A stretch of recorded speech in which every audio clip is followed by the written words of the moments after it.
My guest today is Jennie Jones, an entrepreneur in residence at the Foundation for Economic Education, which sponsors this podcast. She is a former professional ballerina turned homeschooling mom of four turned education entrepreneur who launched her home-based microschool Treehouse Agile Learning Community in St. George, Utah last fall and is now leasing a second space this fall to accommodate the growing demand for her program.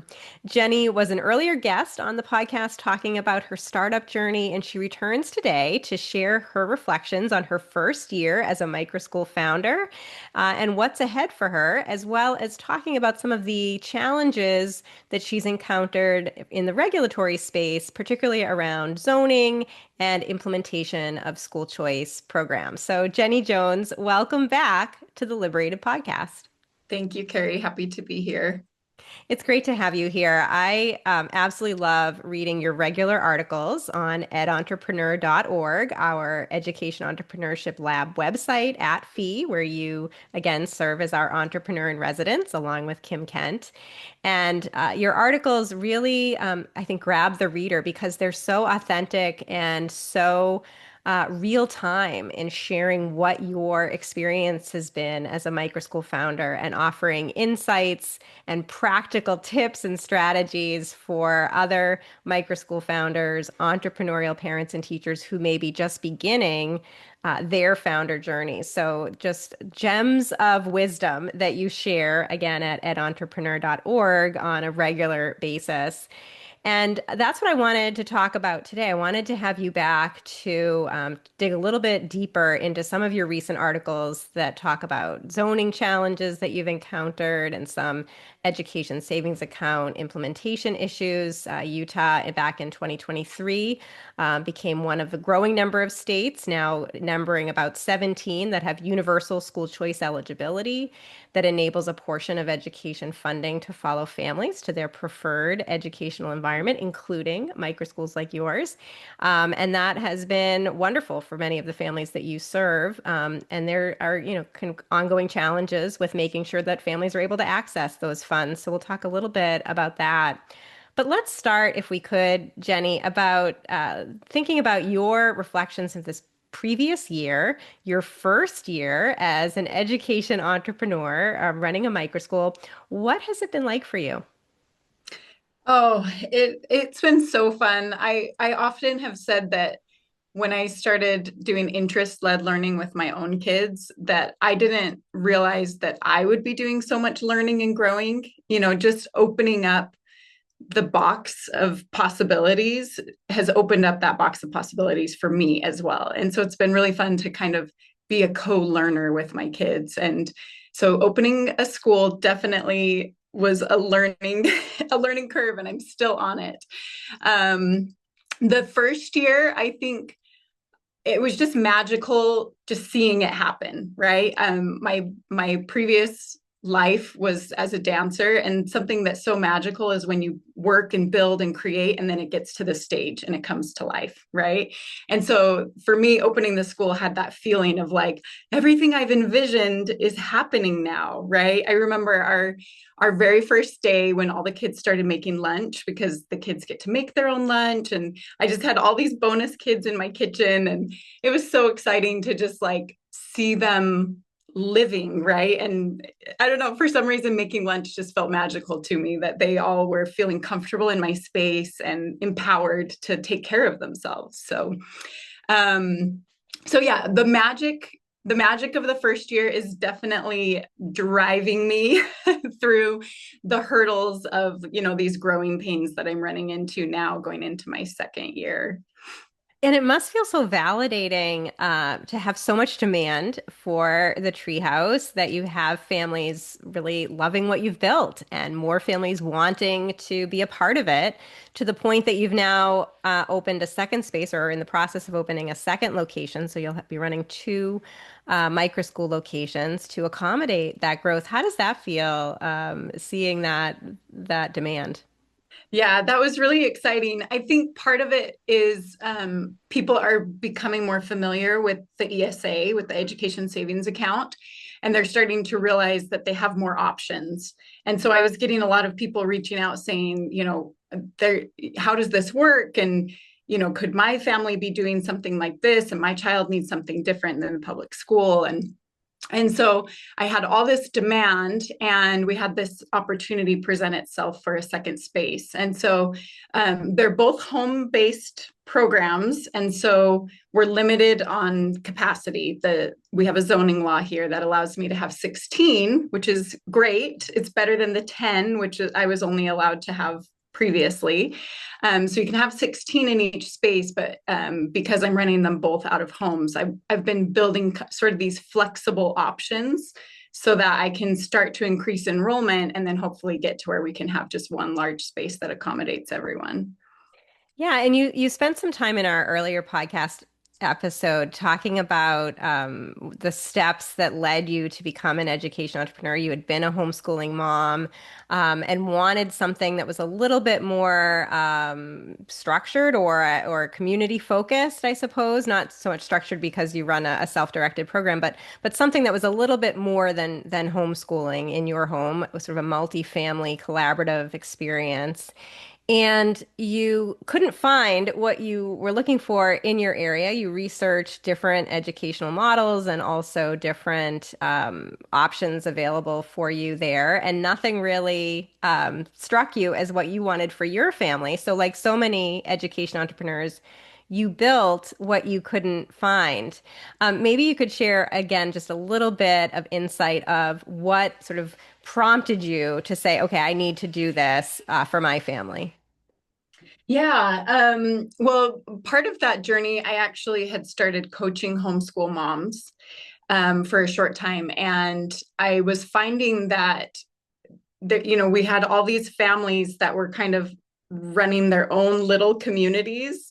And I thought, wouldn't it be great if we could all like put our kids together and they could all inspire one another with their interests, right? Because of course, in your family, you're somewhat limited. Of course, we have the internet, that broadens our horizons, and we can go to the library and get out into our physical community. But my interests, tend towards certain things, and my husband's do, and my kids do. But then you meet new people, and you're brought into these other options. And I wanted my kids to see those other options. I wanted them to, and also there's something so uh, just, I guess I keep using the word magical, but it's the best way to describe it is when kids work together and they kind of get to start collaborating on their ideas. There's just this little fire that kindles, and I could see it sometimes among my kids with their siblings, but it's just if they can have a peer or someone who's just barely older than them that inspires them. That was kind of the community that I wanted to build.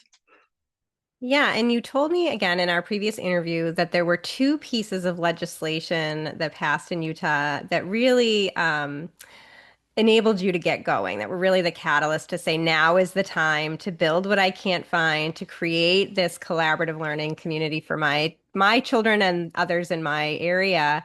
And those two pieces of legislation were, again, the Utah Fits All Education Scholarship, the ESA that enables that flexible education funding to go to families to choose their preferred educational environment.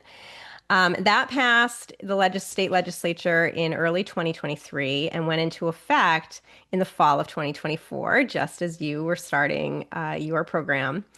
And in the spring of 2024, the Utah State Legislature also passed a zoning bill that enabled microschools and other sort of micro educational entities to operate in all zones. So you were able to operate in residential zones and agricultural zones, not just sort of be relegated to commercial zones as often in some states microschools are.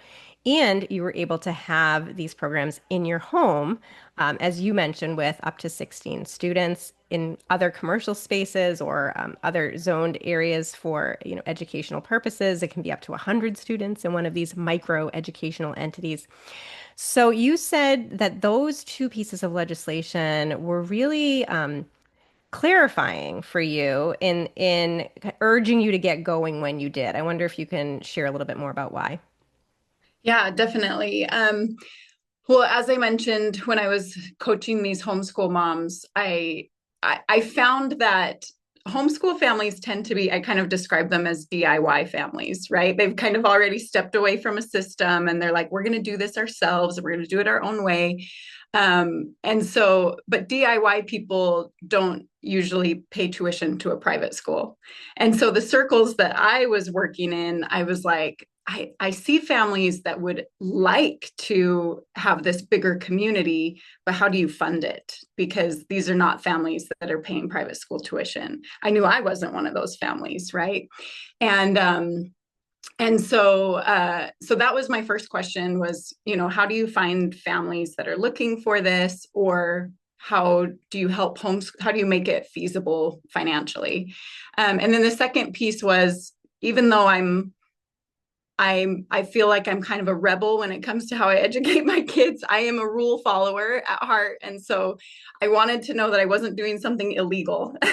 So I just wanted to know, where am I allowed to hold this kind of space? And, how many kids can I have if I do it out of my house? And at the time, I had seen that there was some sort of bill being considered that had been proposed about something called microschools.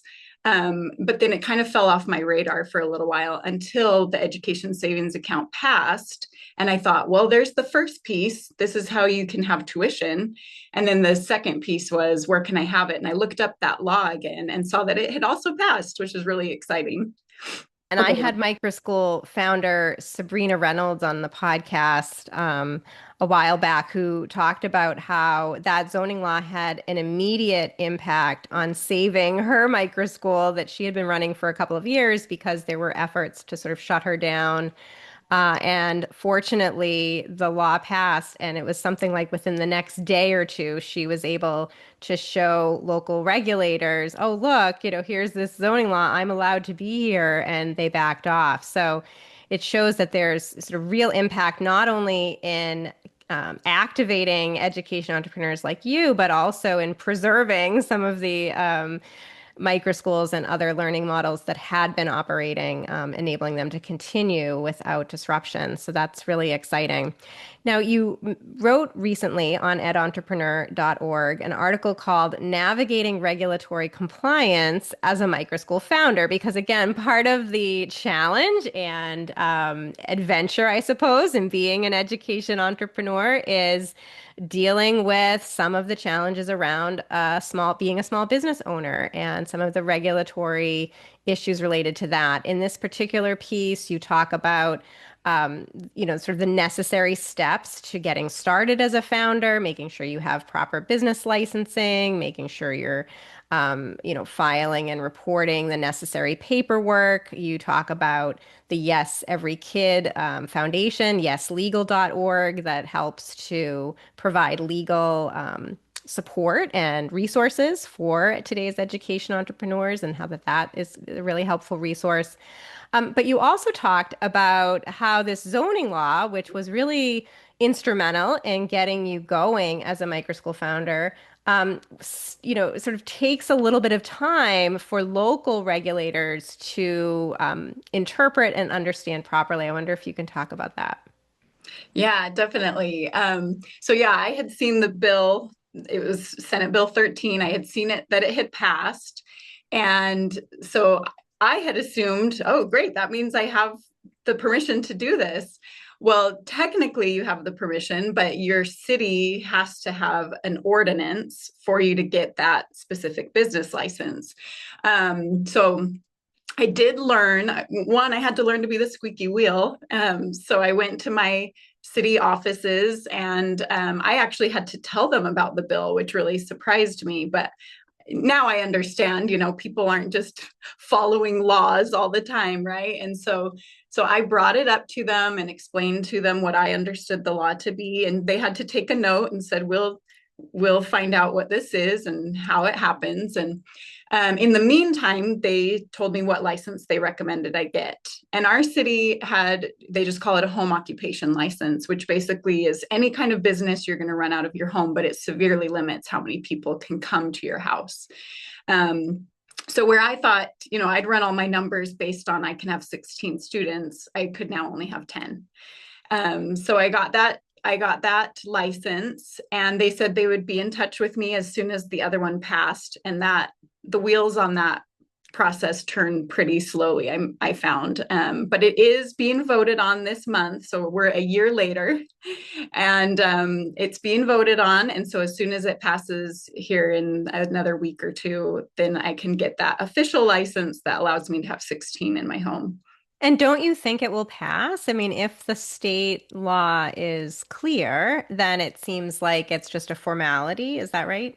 Yeah, so the state gives the city its power or Yeah. its authority. And so they have to align with certain parts of the law, but the law is written so that the city can define certain details. Mm. And so what my city actually chose to do is just for this first year, go exactly how the state laid it out.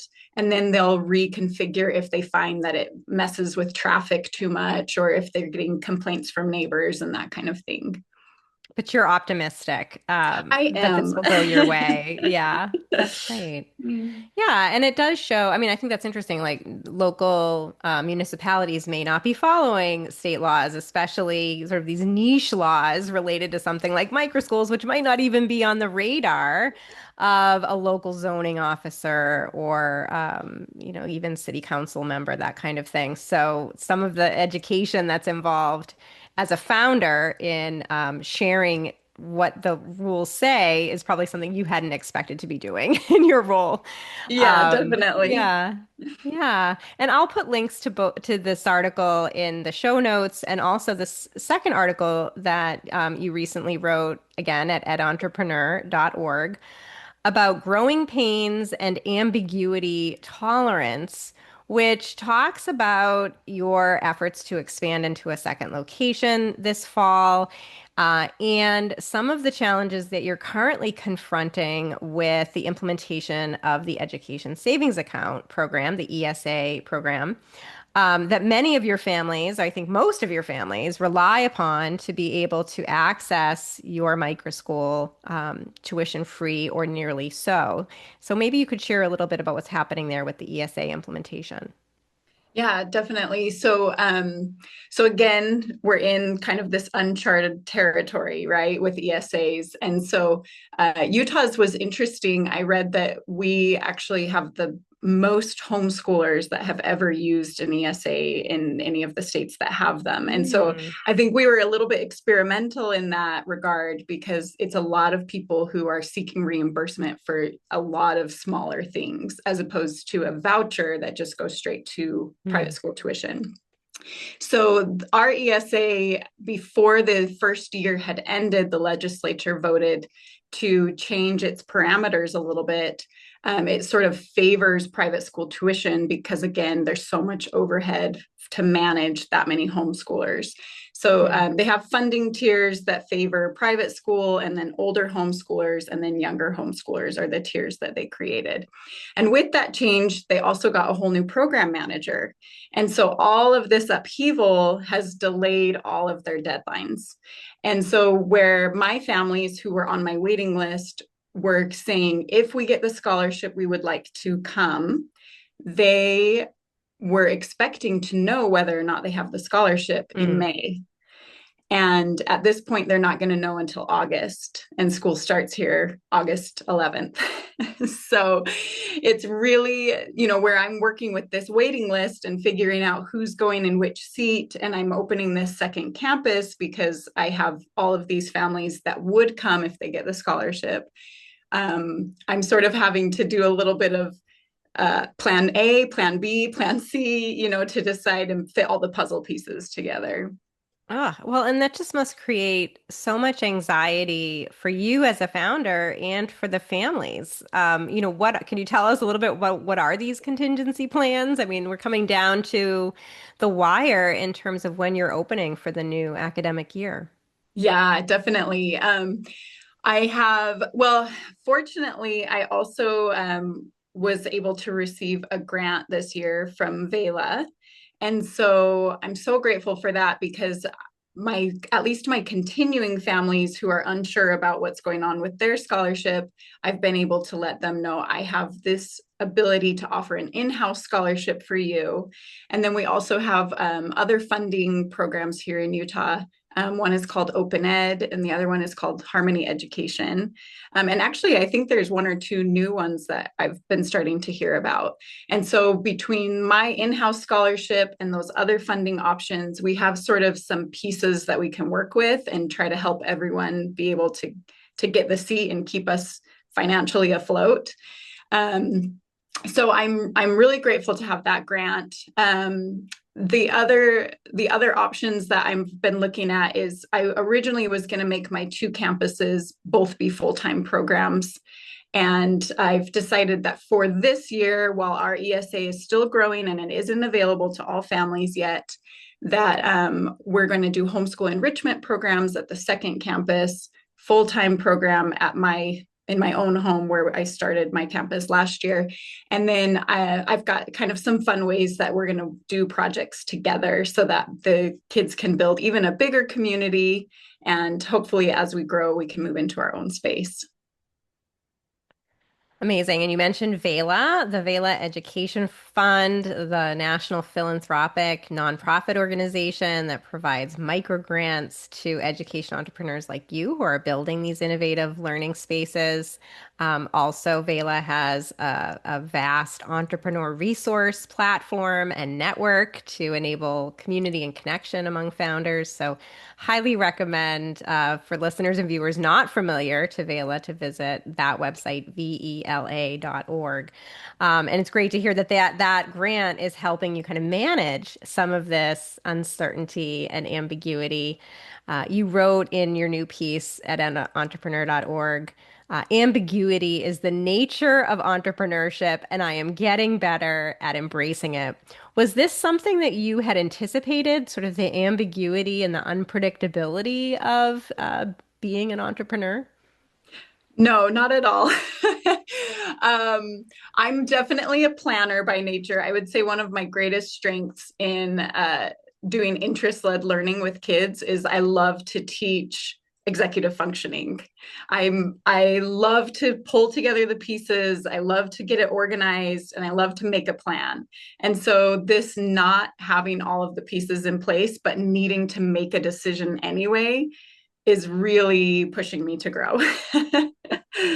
Yeah, I wonder if we can double click on that a little bit more, Jennie, because you focus on an agile learning model approach to education, which really intertwines self-directed education, unschooling principles, using agile learning tools. And we talked about this at length in our previous discussion. But I often think of, and others might too, think about, unschooling or self-directed education as being a little bit messier, a little bit less organized. And yet what you're saying is that there might be that piece of it at the high level, but when it gets down to kind of executing on initiatives or goals, it can get really granular in terms of the planning necessary. Can you talk about how you balance sort of the messiness with the follow through? Yeah, for sure. It's one of the things I love most actually about agile learning is, and it's funny because I say that it's important for the kids, but right now it's important for the kids to see that there's a messy middle. But right now, as an adult, I'm in the messy middle and I'm kind Mm. of resisting it, right? So there's Yeah. some irony there. But so yes, it's open and loose and free, right? When you're anything is possible. I love that, we kind of open it up and anything is possible. But once you decide what you want, you do have to go for it, right? And there are tools that help you make what you want happen. But one of those tools is increasing your ambiguity tolerance, your ability to be able to go, I don't have all the pieces, I don't have all the answers, and I'm still going to move forward. And one of the things I suggest in that article is making small bets. So that's one thing I've been able to do is like, I know I can commit to this small step right now. So I'll just commit to that small step. It's not a huge financial risk if it doesn't fall out. But me going and, taking a lease out on a huge commercial space right now, that would be a very big bet in the situation I'm in. But I can do a small bet where I can handle this month to month lease as I'm working things out. So yeah, you get granular in having a plan, but then you also have to be open that plans don't always go as you expected.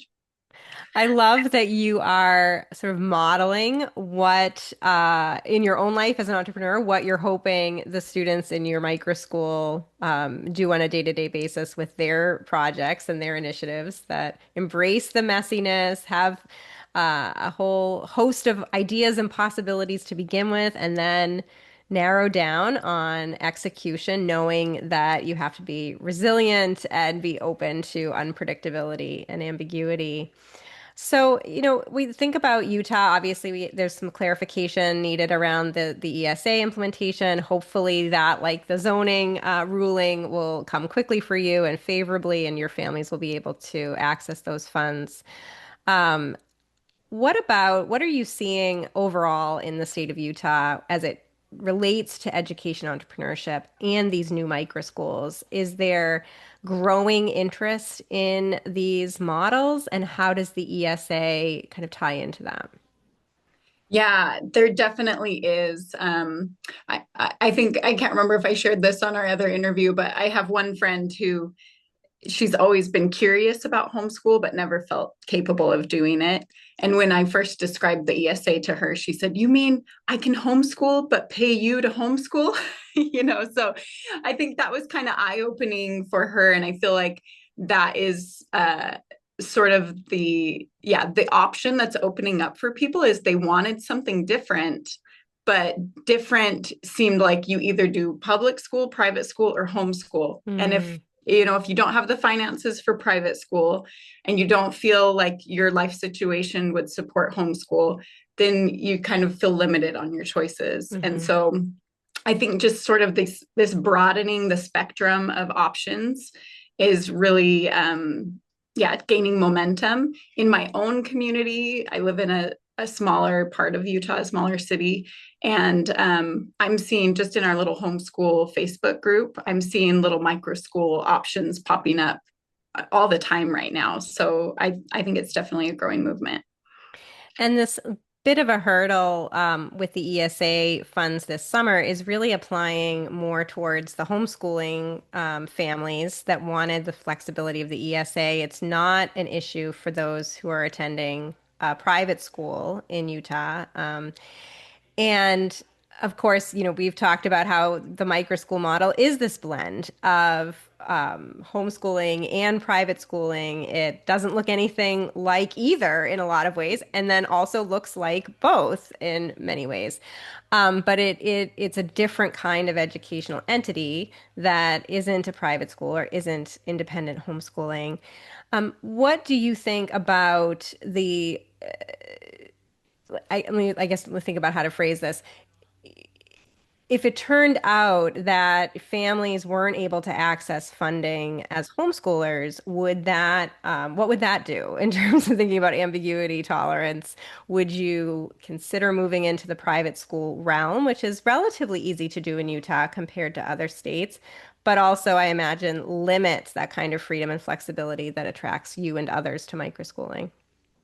Yeah, fortunately, one thing that they did, I think the legislature did try to leave the definition of private school open enough that the manager of the program can still admit micro schools as private schools. Great. Yeah, so I really appreciate that. I do feel like that is something that Utah wants is this education innovation, and I think small businesses is the best way to try new ideas, right? Hmm. And then once you prove that they're working, you can scale them. But so right now, I am waiting on my application to have private school status, even though I am technically a micro school. So they are admitting micro schools in as private Right. schools. And yeah, and as soon as I get that, then my families will be able to access the full ESA funding. So there's another contingency, right? You're sort of trying to cover all of your bases to make sure that you're able to open and serve as many families as possible, regardless of what's happening at the state capitol. Um, so what does that mean for you? Is there any difference in terms of how you operate or how you report if you become recognized as a state private school, state kind of regulated or authorized private school? Yeah, so right now they've kept it separate. So the state has its definition, and you can actually be registered as a private school through the state. There's a couple, like you said, it's still fairly simple, I think, compared to other states. Mm, But there's a couple regulatory and reporting things that would be required, like vaccination records and I think there were a couple other things depending on the size of your school when I looked at it. So yeah, I didn't go that route yet just because I don't have the manpower to manage any more reporting or, yeah, checking on regulations. But the program manager for the ESA, they have their own definition that's written into the law of what a private school is. And right now, that's just that it's full time and that it covers most of the students' learning. So, in other words, they can't be doing my school half the week and then a different school the other yeah, half of the week. Yeah. yeah. So fortunately, they've left that open enough to continue to allow for innovation and for programs that want to allow, like my families want to have extra time as family, but they continue to learn through their interests and they continue their projects when they're at home. And so it is a full program, but they don't want to spend all of their week at my house. Yeah. Yeah. Yeah, no, and that's the appeal of microschools and related creative schooling options is that flexibility and personalization and the opportunity for families to really take a much more active role in their children's education in a whole variety of ways that often can't be done in a typical private school setting. So, but good to hear that you are again covering all your bases, and whatever way works best for your families is what you'll end up doing. Did you ever, over this past year, with some of these regulatory hurdles, ever think about giving up and saying, "Gosh, this entrepreneurship thing is hard. I don't think I can do this anymore." Did you ever have that moment of despair? Yeah, I definitely have. I love being with the kids. I love envisioning my model. I love rearranging my spaces to invite curiosity. Anything that has to do with the education part just like feeds my soul, gives me energy, gives me joy. And then I sit down and try to look at my budget and I try to be a business owner and Yeah. I look up, what are the new changes and what do I have to do if this happens with the law? And that starts to feel so heavy. And so I just sometimes I go back to I have one student that in my application, her mom just described her so sweetly about why she needed a different kind of learning environment. And so sometimes I just say, I will push through this for her, right? Because I feel like this, her mom has told me like this space has changed everything for her. And so Mm. I just have to keep going back to that. Like, I want this space to exist. I want it to exist for my own kids. I want it to exist for my family's kids. And so I'm trying to, yeah, like you said, model for my kids, pushing through the stuff that's uncomfortable, push through the stuff that's hard, that I don't want to have it be my job. And hopefully once I grow, I'll be able to find people that I can hand some of that off to. If we grow enough that I can hire some help, that would be amazing. But of course, that's one of the other great features of microschools and related models, and what keeps costs down. It keeps these models inherently financially accessible to families, regardless of any kind of school choice program or ESA. It's because you don't have that overhead. You don't have to have sort of an administrative staff managing a lot of the regulatory requirements and reporting that can drive up tuition costs at private schools. So, I hope we don't lose that. I hope that we're able to continue to enable entrepreneurs like you to push ahead with these incredible spaces that are truly changing lives and not add to your small business burden as a result of that. This whole conversation reminds me of a famous quote by Friedrich Hayek, the Nobel Prize winning economist, where he said that the more the state plans, the more difficult planning becomes for the individual. And I think that that's what you're dealing with now is sort of figuring out, well, where's the state going to go, and how do I kind of plan around that? And you've really created a model here of just trying all kinds of things and making sure you're prepared for whatever comes your way this fall so you can serve your families. So, as we close out, Jennie, and again, I'll encourage folks to read your regular writing at entrepreneur.org. What closing advice do you have for new founders, maybe people who are in the shoes that you were in last fall and just about to open your doors as a first time microschool founder? What advice do you have for them as they are thinking about their first year ahead? I would definitely say get clear about what you want the space to be because I'm finding that because regulations change, it's very easy to start going, oh, who should I be to meet the demand, or who should I Mm, be to follow this new rule, and I have to keep coming back to, oh wait, I had a clear vision of what I was creating, and so I create that, and then if that grows, I can grow with it, but I you'll just spread yourself too thin if you keep trying to be what you think other people need you to be, or you are trying to be what you think you're supposed to be in some fashion, right? So just getting clear about, and then write it down, journal it many times so that you have many iterations of what you're envisioning, so that you can keep referring back to it, like, am I still on track for what I was trying to build, or am I letting all of these things pulling at me make me become something mm. else? Ah, great advice. And a constant challenge for entrepreneurs really in any sector, and not just education, that you have to have sort of a vision of your product or service and be attentive to the demands of your consumers, but not sort of shift with the wind, because that might not serve anyone. And then that could be your downfall as a small business owner. So tough to do, but as you say, we have to be persistent and persevere despite these challenges and pitfalls. And great to hear that inspiration from you, Jennie. So, again, listeners and viewers can find your writing at edentrepreneur.org, and they can also see regular photos from the Treehouse Agile Learning Community on Instagram. What was that handle, Jennie? It's the Treehouse ALC. Wonderful. Well, thanks for coming back on the podcast, Jennie Jones. Appreciate all your work and all your incredible content at the Education Entrepreneurship Lab at FEE, and wishing you the best of luck as you enter year two as an education entrepreneur. Thank you so much, Carrie.